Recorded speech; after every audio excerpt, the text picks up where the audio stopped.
வணக்கம். மாலை முரசு செய்திகளை விரிவாக பார்ப்பதற்கு முன் தலைப்புச் செய்திகளை பார்க்கலாம். தமிழக தேர்தல் களத்தில் வலிமையாக உள்ள நமது கூட்டணிதான் வெற்றி கூட்டணி. வெற்றியை எட்டும் வரையில் கவனம் சிதறாமல் உழைக்க வேண்டும் என்றும் திமுக மாவட்ட செயலாளர்கள் கூட்டத்தில் முதலமைச்சர் மு.க.ஸ்டாலின் பேச்சு.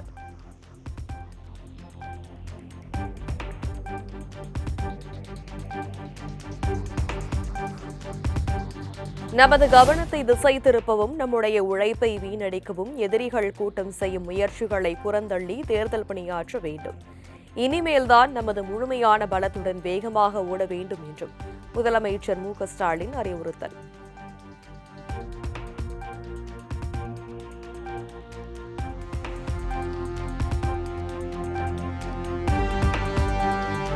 டெல்லி படையெடுப்புக்கு தமிழ்நாடு ஒருபோதும் அஞ்சாது. தமிழ்நாடு போராடும், தமிழ்நாடே வெல்லும்.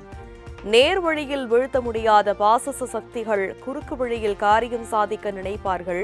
அதற்கு நாம் கருகளவு கூட இடம் தரக்கூடாது என்றும் முதலமைச்சர் மு.க.ஸ்டாலின் அறிவுறுத்தல்.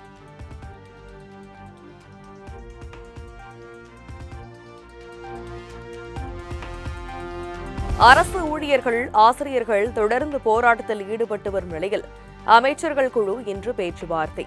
சென்னை தலைமைச் செயலகத்தில் காலை பேச்சுவார்த்தை நடைபெற உள்ளதாக அறிவிப்பு.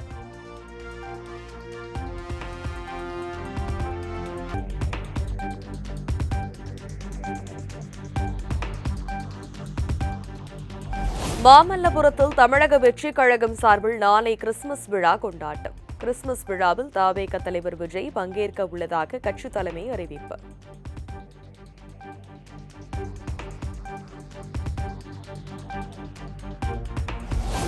பல கட்சிகளில் இருந்து வந்த சந்தர்ப்பவாதிகளை கொண்டுள்ள தவேக தூய கட்சி அல்ல, கலைப்பட கட்சி என கே.பி. முனுசாமி விமர்சனம்.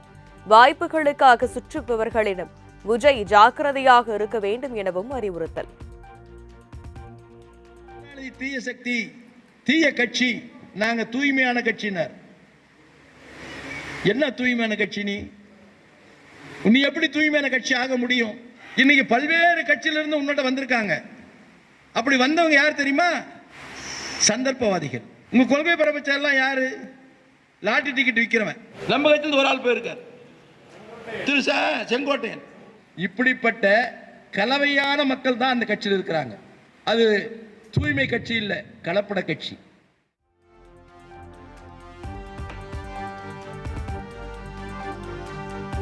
திருச்சி மக்களின் திருப்பு மாற்றத்தின் தொடக்கமாக அமையும் என்பதில் எந்த ஐயமும் இல்லை என பாஜக மாநில தலைவர் நைனா நாகேந்திரன் பேச்சு.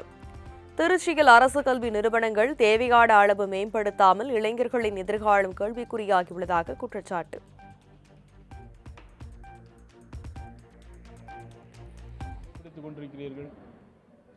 ஏப்ரல் 20ஆம் தேதி வரக்கூடிய தேர்தலில் 26, ஏப்ரல் 20 அல்லது ஏப்ரல் மாதம் நடைபெறுகிற தேர்தலில் உங்களுக்கு மக்கள் சரியான தீர்ப்பு வழங்குவார்கள் என்று நான் தெரிவித்தேன்.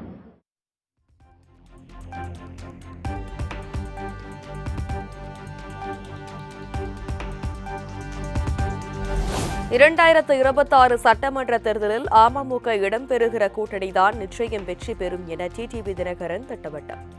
தேர்தலுக்கு முன்பு கொடுத்த வாக்குறுதிகளை நிறைவேற்றவில்லை என்றால் வரும் தேர்தலில் திமுக வெற்றி பெறுவது கடினம் எனவும் பேட்டி.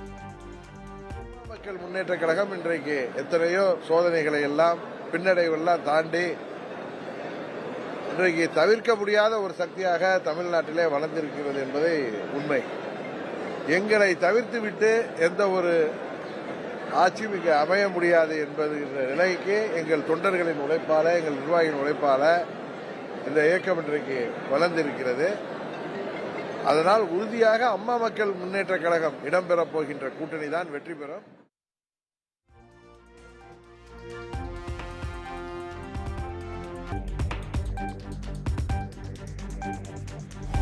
புதுசா ஒரு சட்டை போட்டுட்டு வந்தா அது சுத்தமா தான் இருக்கும்.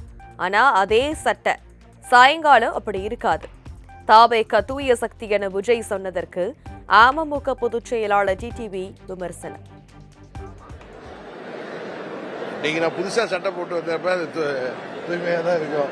இதே சாயங்காலம் பாத்தீங்கன்னா தான் இது தூய்மையா இருக்கா அழுக்கா இருக்கா. அதனால அவரவர் விருப்பம் அவங்கவுங்க கருத்து எல்லாம் சொல்லிக்கலாம். ஆனா மக்கள் தான் எஜமானர்கள். அவர்கள் அளிக்கிற தீர்ப்பு தான் மகேசன் தீர்ப்புன்னு புரட்சித் தலைவர் சொல்வார். அதனால 26ஆம் ஆண்டு மே மாதத்துல மக்கள் அளிக்க போகிற தீர்ப்பு தான் யார் தூய்மையானவர்கள் யாரு தீயவர்கள் அப்படிங்கிறத மக்கள் தான் தீர்மானிக்க.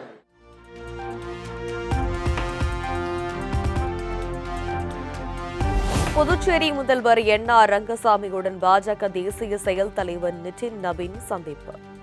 நிதின் நவீனுக்கு அப்பா வைத்தியசாமி கோவில் பிரசாதங்களை வழங்கிய முதல்வர் ரங்கசாமி.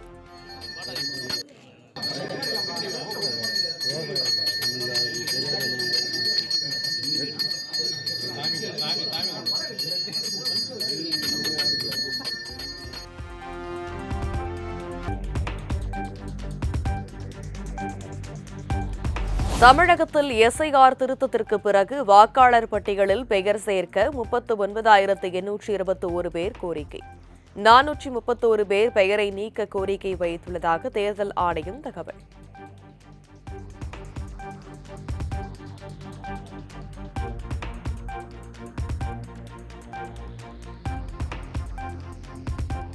மதுரை திருப்பரங்குன்றம் சிக்கந்தர் பாஷா பள்ளிவாசலில் சந்தனக்கூடு திருவிழா கொடியேற்றத்துடன் தொடக்கம். மாட்டு வண்டியில் கொடிமரம் ஊர்வலமாக எடுத்துச் செல்லப்பட்ட நிகழ்ச்சியில் ஏராளமான இஸ்லாமியர்கள் பங்கேற்பு.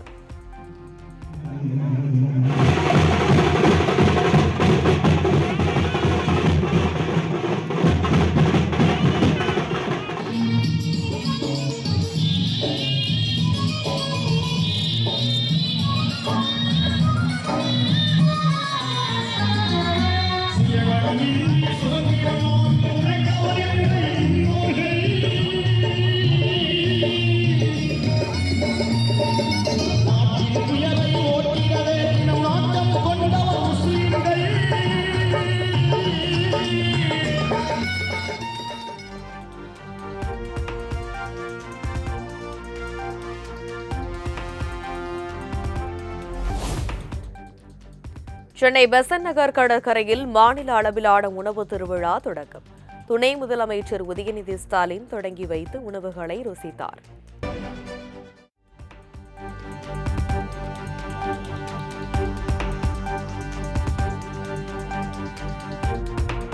நெல்லை இரட்டியார்பட்டியில் உள்ள பொருணை அருங்காட்சியகத்தை நாளை முதல் பொதுமக்கள் பார்வையிட அனுமதி. நெல்லை பேருந்து நிலையங்களில் இருந்து அருங்காட்சியகத்திற்கு பேருந்து வசதிகள் ஏற்பாடு செய்யப்படும் எனவும் மாவட்ட ஆட்சியர் தகவல்.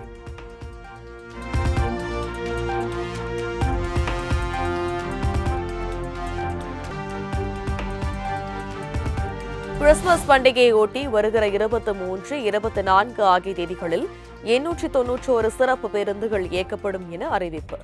கிளாம்பாக்கத்தில் இருந்து 780, கோயம்பேட்டில் இருந்து 91, மாதவரத்தில் இருந்து 20 பேருந்துகள் இயக்கப்படும் என அரசு போக்குவரத்து கழகம் அறிவிப்பு.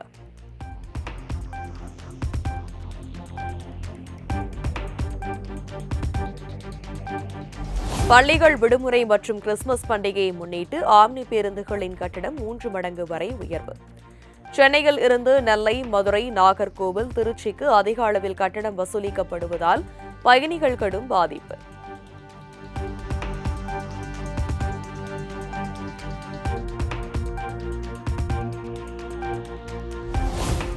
நாமக்கல் மாவட்டம் எருமப்பட்டியில் சிறுவனுடன் பைக்கில் சாகசத்தில் ஈடுபட்ட இளைஞர். சிறுவன் அதிவேகத்தில் பைக்கை இயக்குவது போன்று ரீல்ஸ் எடுத்த வீடியோவால் பரபரப்பு.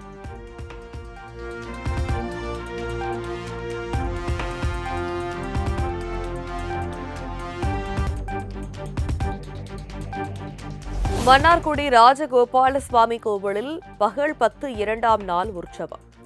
கிருஷ்ணா அலங்காரத்தில் பக்தர்களுக்கு காட்சியளித்த பெருமாள்.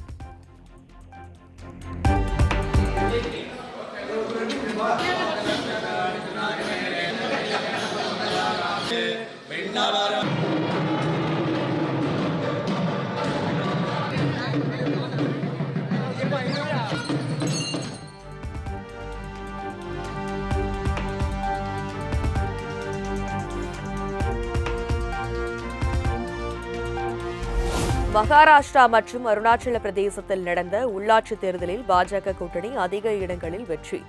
மக்களை மையப்படுத்திய வளர்ச்சிக்கான தொலைநோக்கு பார்வை கொண்ட தங்களுடைய அரசின் மீது உள்ள நம்பிக்கை இந்த வெற்றியால் பிரதிபலித்துள்ளதாக பிரதமர் மோடி பெருமிதம்.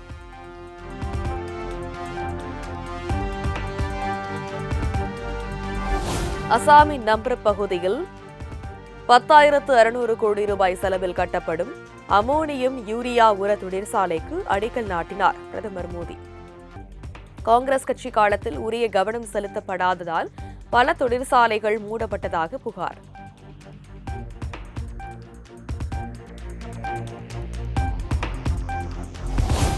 நாட்டிற்கு எதிரான நடவடிக்கைகளில் காங்கிரஸ் ஈடுபடுவதாக பிரதமர் மோடி குற்றச்சாட்டு. அசாமில் சட்டவிரோதமாக வங்க தேசத்தினர் குடியேற அனுமதித்ததாக திப்ருகர் பாஜக பொதுக்கூட்டத்தில் பிரச்சாரம். 2047ஆம் ஆண்டுக்குள் வளர்ந்த இந்தியாவை உருவாக்குவதற்கான துணை திட்டங்களை வகுக்க மத்திய அரசு தயார். நாடு செழிப்பாக இருக்கும்போது மக்களும் மகிழ்ச்சியாகவும் வளமாகவும் இருப்பார்கள் எனவும் மத்திய நிதியமைச்சர் நிர்மலா சீதாராமன் பேச்சு.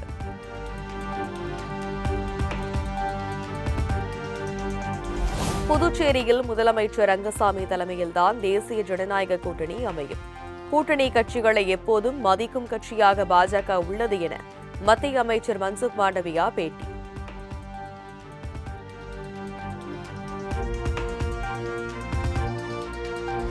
இந்தியாவில் சுற்றுப்பயணம் மேற்கொண்டு அர்ஜென்டினா கால்பந்து வீரர் மெஸ்ஸிக்கு 100 கோடி ரூபாய் வழங்கப்பட்டது.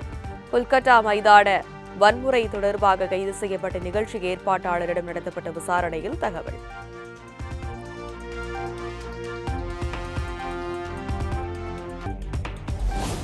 நாடு முழுவதும் செயல்படும் 5,149 அரசு பள்ளிகளில் ஒரு மாணவர் கூட இல்லை என மத்திய அரசு தகவல். மாணவர்கள் இல்லாத பள்ளிகளில் 70% பள்ளிகள் தெலங்கானா, மேற்கு வங்க மாநிலங்களில் உள்ளதாகவும் தகவல். கர்நாடகாவை தொடர்ந்து தெலங்கானா அரசும் மத வெறுப்பு பேச்சுகளுக்கு எதிராக புதிய சட்டம் கொண்டுவர முடிவு. 2026 பட்ஜெட் கூட்டத்தொடரில் புதிய சட்டம் கொண்டுவர உள்ளதாக தெலங்கானா முதலமைச்சர் ரேவந்த் ரெட்டி அறிவிப்பு. உத்தரகாண்டில் உள்ள அனைத்து பள்ளிகளிலும் பகவத்கீதையின் வாசகங்களை வாசிப்பதை கட்டாயமாக்கி அம்மாநில அரசு உத்தரவு. இந்திய கலாச்சாரம், வாழ்க்கை தத்துவங்களுடன் மாணவர்களை ஒருங்கிணைத்து முழுமையான வளர்ச்சிக்கு வழிவகுக்க இந்த முயற்சி உதவும் என அம்மாநில அரசு தகவல்.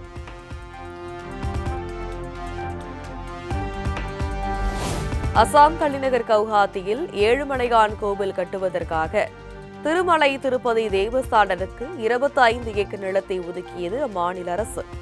வடகிழக்கு இந்தியாவின் முக்கிய ஆன்மீக மையமாக மாற்றும் வகையில் கோவில் கட்டுமான பணிகளுக்கு நிதி உதவி செய்ய தயார் எனவும் அறிவிப்பு.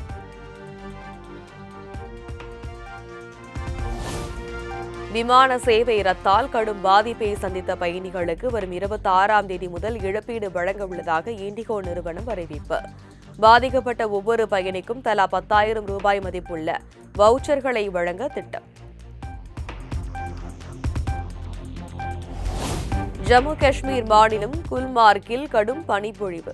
வெண்போர்வை போர்த்தியதுபடி காட்சியளிக்கும் பனிக்கட்டிகளில் விளையாடி சுற்றுலா பயணிகள் உற்சாகம்.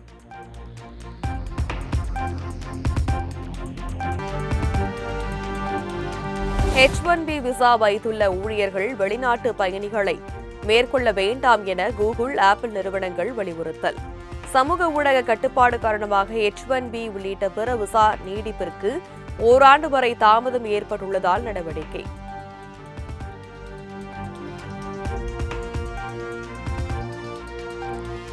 முதல் முறையாக விண்வெளிக்கு சென்ற சக்கர நாற்காலி பயன்படுத்தும் மாற்றுத்திறனாளி என்ற வரலாற்று சாதனையை படைத்தார் ஜெர்மனியைச் சேர்ந்த மிக்கேலா பெந்தாஸ். ஐரோப்பிய விண்வெளி நிறுவனத்தில் பணிபுரியும் இவர் ப்ளூ ஆரிஜின் ராக்கெட்டில் பயணித்து திரும்பினார்.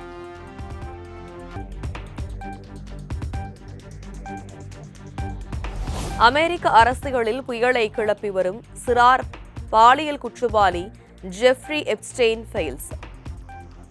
ட்ரம்ப், எப்ஸ்டீன், மெலனியா ட்ரம்ப் புகைப்படங்கள் உட்பட 16 கோப்புகள் நீதித்துறை இணையதளத்தில் இருந்து திடீரென மாயமானதால் அதிர்ச்சி.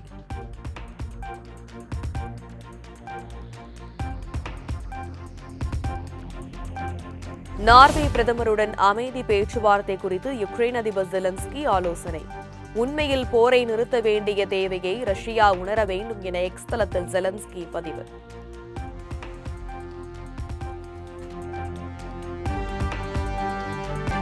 கால்பந்தில் ரியல் மேட்ரிட் அணிக்காக ஓராண்டில் அதிக கோல்கள் அடித்த கிலியன் எம்பாப்பே 59 கோல்கள் அடித்திருந்த ஜாமவான் ரொனால்டோவின் சாதனையை சமன் செய்து அசத்தல்.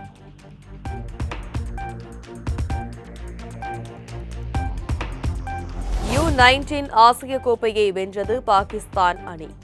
இறுதிப் போட்டியில் 191 ரன்கள் வித்தியாசத்தில் இந்திய அணியை வீழ்த்தி அசத்தல்.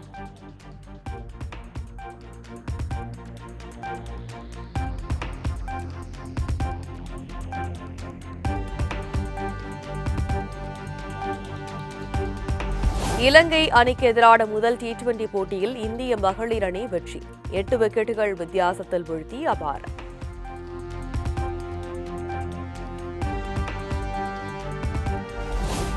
மகளிர் T20 போட்டியில் 4000 ரன்களை கடந்த முதல் இந்திய வீராங்கனை என்ற சாதனையை படைத்தார் ஸ்மிருதி மந்தனா.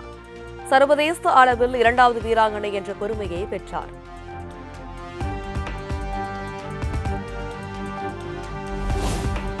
மும்பையில் நடைபெற்ற CII வெஸ்டர்ன் இந்தியா ஸ்குவாஷ் தொடர். பெண்கள் ஒற்றையர் பிரிவில் ஜோஷ்வா சின்னப்பா, ஆண்களுக்கான ஒற்றையர் பிரிவில் வீர் சோட்ரானி சாம்பியன்.